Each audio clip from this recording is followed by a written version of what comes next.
Hey, welcome to the American Songwriter. I'm your host, Max T. Barnes. Did you ever wonder who wrote some of your favorite songs like George Strait's song Twang or Right Where I Need to Be by Gary Allan? Today I'm going to introduce you to one of Nashville's most successful songwriters and one of my best friends, Kendell Marvel. How you doing, Kendell? Doing great, buddy. How you doing? Good to see you. Now, we go way back. We're old buddies, but a lot of folks may not know you by looking at you or your name. Can you tell us how this all got started? And can you tell us some of the stories along the way? Well, it all got started. I was, wanting to be an artist, as you well know. Mm-hmm. I grew up in a small town in southern Illinois, and you came up to see me in 1996, somewhere around that area. Seems like yesterday. It does seem like yesterday. And convinced me that I needed to be in Nashville to make it happen, and that's where it started. I moved, I was playing years and years around there, but you convinced me to move, and I come down there, and you kind of taught me the songwriting ropes. Well, you're too kind, but you have an amazing voice, and you're one of Nashville's most successful songwriters. Can you tell us a few folks that have cut some of your songs? Gary Allan, George Strait, Blake Shelton, Kenny Chesney, Jamie Johnson. I've been really lucky with it. An avalanche of stars. An avalanche of stars, yes. So, a lot of folks ask me when I go travel the road or I run into folks and they say, Max T, how do you get ideas for a song? How does that come about? Are you laying on a beach with your toes in the sand, or are you in a little office, or how does it work for you? I'd like to think it was laying on the beach with toes in the sand, but not so much, right? It can be anything. I mean, just something somebody says, or I've got ideas before from from disc jockeys on the radio had said something. I was like, man, that'd be a great song title. I'm not going to mention their names because they'll want a piece of it. Now, it's like, as a songwriter, and you tell me, I think it's like our antenna are always up. Would you say that's true? It's always true, yes. And do you keep like a hook book that you write from? I do. Actually, it's a hook phone now. It used to be. I used to carry a tablet and things around with me, but now it's just telephones. A hook phone. Now, have you ever had an idea in the middle of the night and you think to yourself, oh, I'll remember that in the morning? Many times. Yeah. Many times. Then I've had ideas in the night, too, that I thought was good and wrote them down and realized the next morning that I was sleepwalking. No good. Now, can you tell us, you're traveling all over the world now as a successful songwriter. Can you tell us about this little band you played with in Maui recently? Well, it was a corporate gig for Texas Roadhouse, and it was me and another fellow songwriter, Tim James, and Trace Adkins, and some band from California originally. I don't know, the Eagles, they called them. The who? The Eagles. Oh, not the Who, the Eagles. Exactly. Is that all? That's so it. You played with the Eagles. Well, I was on the same corporate event with them. And, that's neat, isn't it? It's pretty cool to stand there on a beach in Maui in a private event and watch them play. Yeah, it was a poor boy from Illinois. It was amazing. When you come up as a songwriter, when you're hobnobbing with the stars, it kind of rubs off on you a little bit. You get to do some fun stuff, don't you? Oh yeah, that's great. Yeah, a lot of fun stuff. Now, how would you say that you get inspiration for some of these songs? Is it like is it maybe your wife yelling at you, or your kid stubbed his toe and you write a song about that? Where do these ideas come from? Well, if it was for my wife yelling at me, I would have endless supplies of song ideas. It had a lot more hits, right? Yeah. A lot of different Not ways. Your wife. Randy's awesome. I know your wife. That's great. But as your kids get older, the last year or two, I don't know if it's nostalgic or what, but I got a lot of ideas just from finally realizing my kids are growing up and moving on and doing their own thing and empty nesting, and so I'm getting some pretty unique stuff out of that. And a lot of songs about love, which is always the main theme of life, I think, is just love and trying to hang on to love and new love and that sort of thing. You've got an amazing family. Do they enjoy traveling with you too? They do, and I try to spread the love around a little bit and take them all. Colton goes with me to Alaska when we do our thing every year. And now tell us about Alaska. You as a songwriter go up in there. You play your hits and sing your hits. I do. I started. I went up there on a BMI event 4 years ago and just met this guy that he's the radio man up there in Alaska, Anchorage, and he wanted to start this backyard barbecue thing. So we started doing it, and I started getting him artists to come up there, artists that I knew. They had Randy Hauser, Jared Neiman, Jake Owen is going this year, Greg Morgan. So I kind of line the artists up, and then I get to go along and take my son and fish and That's amazing. Play some gigs with him, yeah. Now let's talk about some of these stars like Jake Owen. Now you had his first 3 hits, is that right? I did, yeah. Now can you tell us what those hits were? The first one was Yeehaw. Yeah. The second one was the album title, Starting With Me, and the third one was the first single off the second album called Don't Think I Can't Love You. Oh, that's amazing. Which is a great song. Oh, thank you. You know, does that mean did you have a huge part of his success, Jake Owen? Did you have anything to do with his abs? Did you do that too? His hair, as you can tell, we have the same hair. Yeah. Same hairdresser. I think Exactly. they've misplaced yours. I think they did too. Picasso did yours. I think you're right. So now, what was it like? I get this a lot too, and I love this question when people ask me because I can remember to the night when it happened. What was it like the first time you heard one of your songs on the radio? It was amazing. I remember where I was at. I was between Paducah and Cadiz, Kentucky. Because we're from Southern Illinois and we'd been up there for something. I was coming back to Nashville, and my Gary Allen song came on the radio, and everybody was asleep in the car. I woke them up pretty quick. Why, did you hit the brakes? Yes, I turned it up as loud as it would go. Oh, that's funny. Yeah. You turned the heater up too. What's I going should on? have, yeah. Yeah. That's great. Now, you've had an amazing career. Would you sing some songs for us today? Absolutely. Which one do you think you'll sing? I think I'll do Starting With Me. Okay, super. From Jake Owen. Well, a lot of people don't know that you have an amazing voice, and you've been in the studio, you've been an artist. Which would you say that you enjoy more, being a songwriter or being an artist? It's a tough question. I always feel like when I go out and write with artists on the road, I think, boy, I kind of miss my calling. I kind of wish this would have happened, but it didn't happen for a reason. And I love songwriting, so I have to go with songwriting, because I can sleep in my own bed at night. So. It's amazing, isn't it? Yeah, amazing. Well, let's go out in the studio, and we'll get you to sing a song. And you folks, you're going to love this. A special treat, Kendell Marvel. 3, 4, and 1.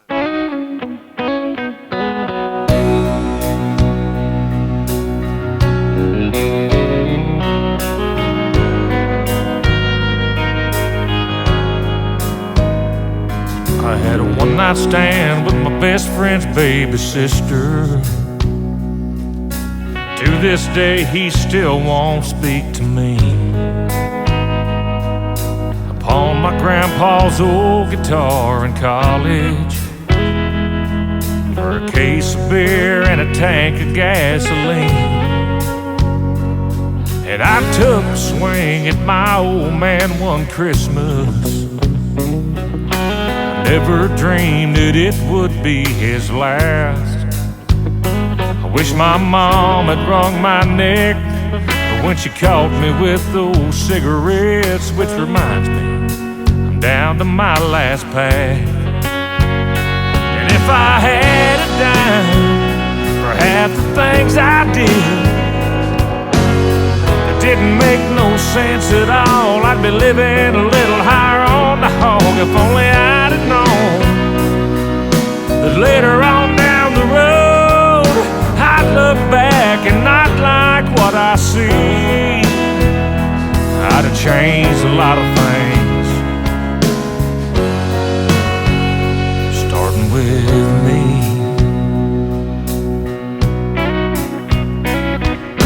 I called my brother everything I could think of. That night he wouldn't bail me out of jail. I lost a job most folks around here would die for. Laying out all night and raising hell. And I let a woman that I love slip through my fingers. Chalk another dumb move up to my foolish pride. I wasn't there standing by the bed when the preacher bowed his head with the family the day my grandma died. And if I had a dime for half the things I did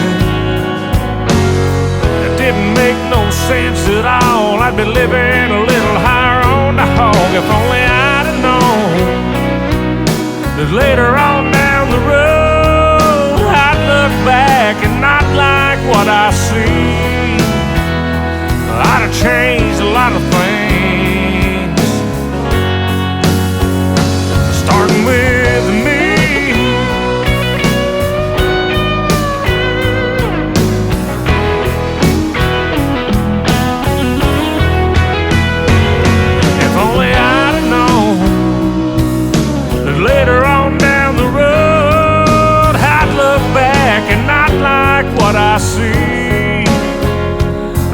changed a lot of things, starting with me. Yeah, starting with me.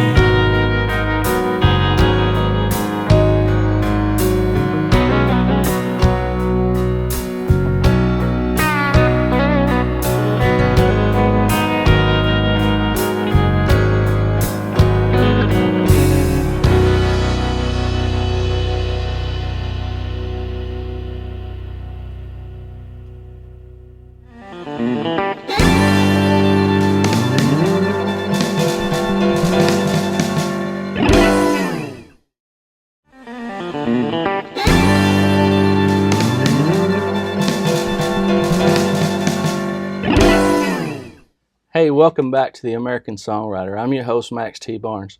Kendell, Jake Owen had huge success with that song, Starting With Me. It sounded fantastic. Thank you, buddy. Appreciate it. Now, I understand that you're going to Washington, D.C. to sing for Congress. Do you think you can do us some good up there?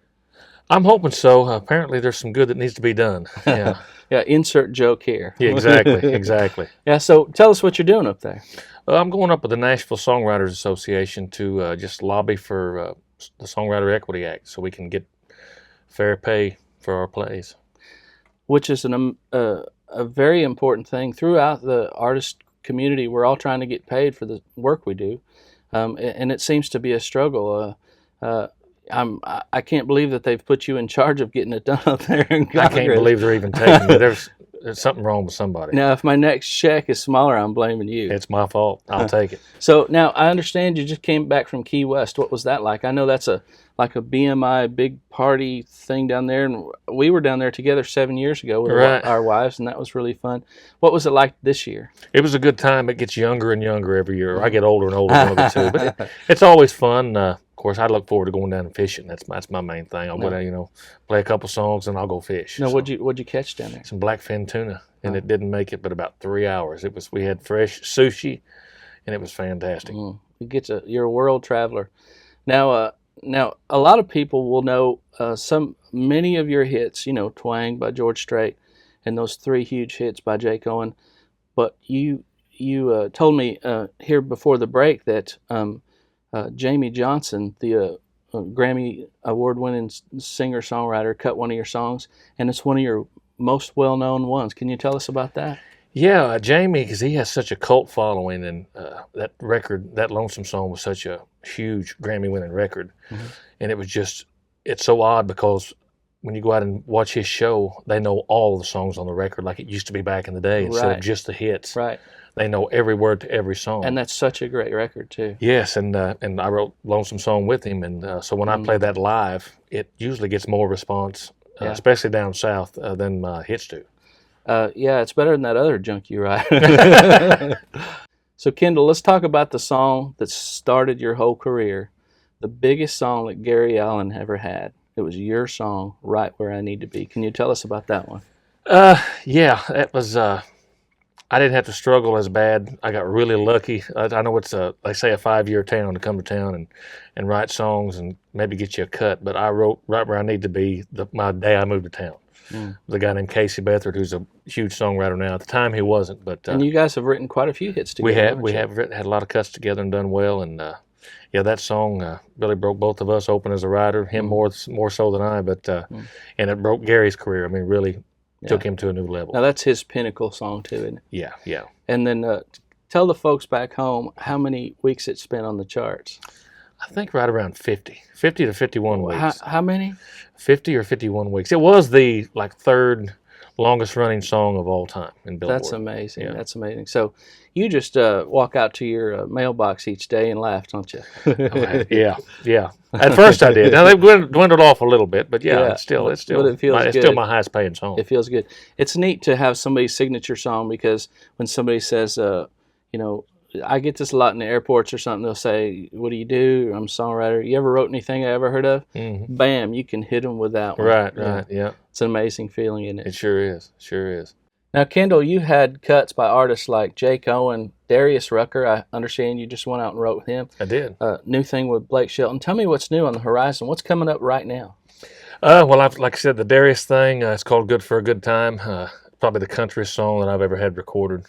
Now And, wait, now you're saying the singer from Hootie and the Blowfish came to town and he recorded the most country song that you have ever gotten cut? Yeah, he is a country dude. I mean, Darius Rucker is a country music fan, old school country. Now tell the fans at home, what's he like?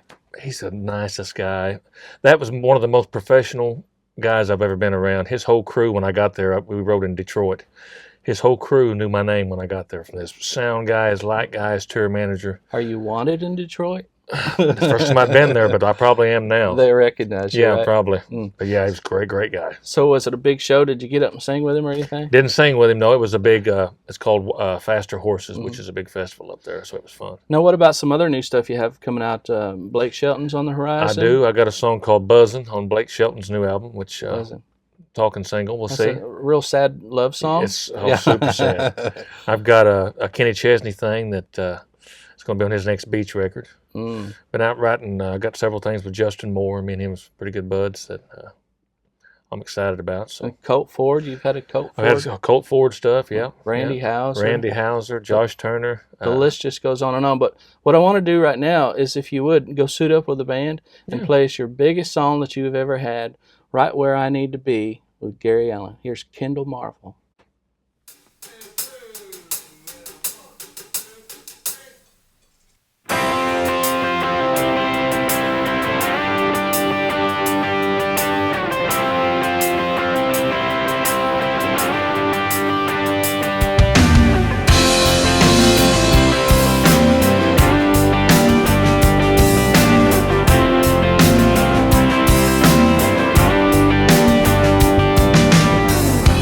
There's a plane flying out of here tonight, destination New Orleans.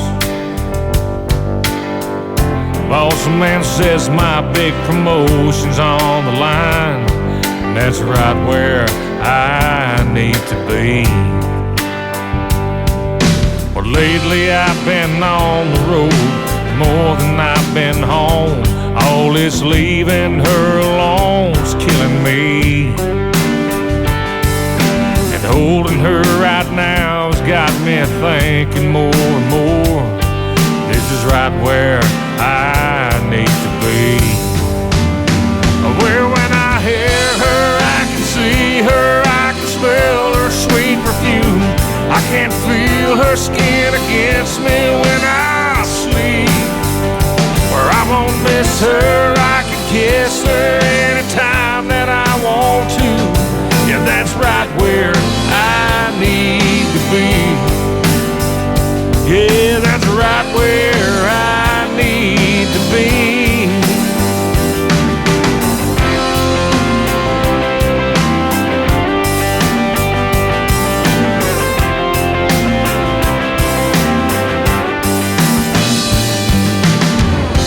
There's a plane flying out here tonight with an empty first class seat.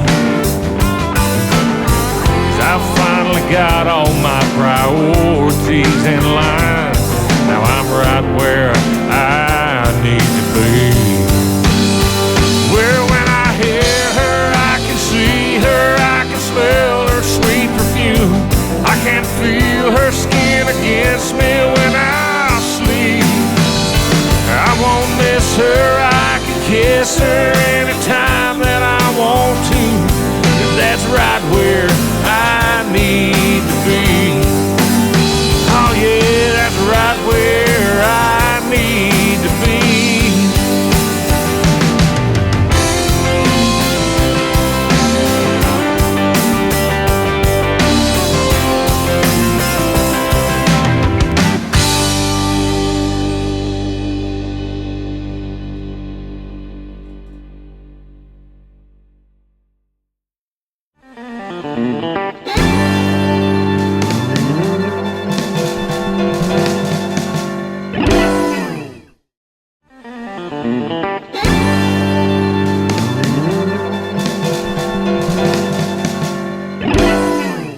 Kendell, that was amazing, man. I can't thank you enough for being here this week. Can you tell the folks how to get a hold of you on Facebook or on your website? I actually don't have anything but a Twitter account. I'm so. What's your hashtag on Twitter? I have no idea. I think it's just Kendell Marvel. I don't know. I couldn't even tell you. Well, you're just a country boy doing what country boys do. There can't be many Kendell Marvels on Twitter, is all I know. I know. How hard could it be, right? Exactly. So tell us about what's coming up. Where are you going from here? Or you got some big tour dates coming up? Well, I've got the D.C. thing coming up. I'm going to Los Angeles this week. Going to Alaska in June. You going to L.A.? Do you know a guy named Bob? Yeah, Robert. Yeah. That must be a different guy. But yeah, we're going to Alaska in June. Me and Jake Owen and Jared Neiman and David Lee Murphy. Just a bunch of nobodies. Just a bunch of nobodies going to catch some fish and have a big time. Now, are you guys going to write songs on this trip? No. You're not? No. It's just when all you big songwriters and artists go out on these big, beautiful vacations and you don't write a song? Very seldom. You know, that's what a lot of people think is that's all you guys do is fly around and write songs in these beautiful areas. But it's really the opposite, isn't it? It is. We drink beer and talk about writing songs. And then when you come back, you're sitting in a little tiny office with broken chairs, and that's where the songs get Exactly. written. Yeah. It's a funny business, isn't it? It is, but it's a great one. It's the best job in the world. It is. You're right. Now, I have maybe one last question for you. If you weren't songwriting, what would you be doing? If I could pick, Yeah. I'd be a fisherman. Is that I right? love to fish, yeah. So, yeah, that's got to be the two best ways in the world to make a living. Either you fish for a living or you write songs. Now, a guy on a little boat, or one of those guys on the most deadly catch, or the most Oh dangerous no, job guy in on the a little world. boat. I don't want no dangerous fishing going on. No, Just sitting there doing this. just right? sitting there doing that. Right, Yeah. super. Kendell, I've really enjoyed having you this week, as I'm sure the folks at home did. Thank you, You're buddy. one of the most amazing singer-songwriters in country music today. You're like the power behind the throne, as it were. You're the voice behind all these great singers, and it's amazing to me that the folks at home don't get to see enough of you guys and the super talent that you bring. Kendell, thank you for being with us this week. Folks, if you want to catch him on Twitter, Kendell Marvel, hashtag Kendell Marvel, I reckon. I guess so, yeah. Country boy doing what country boys do. An amazing singer-songwriter. And as always, you can catch us on theamericansongwriter.com. Send us your questions. If you want to have your questions on the air, just submit it to info@theamericansongwriter.com. And we'll see you next week.